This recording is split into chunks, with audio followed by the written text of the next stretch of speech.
সুন্দরবনের নদীপথে ভাসমান তেরাঙ্গা যাত্রা, হিঙ্গলগঞ্জের বিধায়িকা রেখা পাত্র ও হিঙ্গলগঞ্জের বিডিও দেবদাস গাঙ্গুলি। হিঙ্গলগঞ্জের লেবুখালীতে তিন নদীর মোহনায় কালিন্দী, রায়মঙ্গল, গৌরেশ্বর নদীর এই প্রথম ভাসমান তিরাঙ্গা যাত্রা।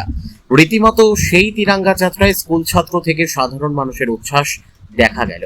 এই দিনে নদীপথে নৌকায় চেপে হিঙ্গলগঞ্জের বিধায়িকা রেখা পাত্র ও হিঙ্গলগঞ্জের বিডিও দেবদাস গাঙ্গুলি ওই প্রথম ভাসমান তিরাঙ্গা যাত্রা শুভ সূচনা করে।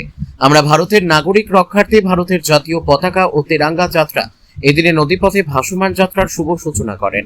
সুন্দরবন থেকে প্রদীপ সরকারের রিপোর্ট, বিগ নিউজ বাংলা।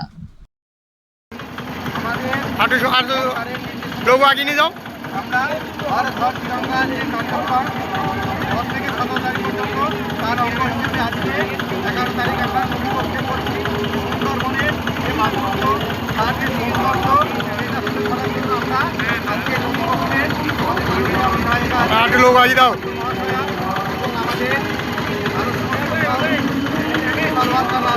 আমাদের ছাত্রছাত্রীরা আছে, আমাদের শিক্ষকরা আছে, আমাদের এলাকার সাধারণ মানুষ আছে, তাদেরকে নিয়ে আমরা আজকে নদীপথে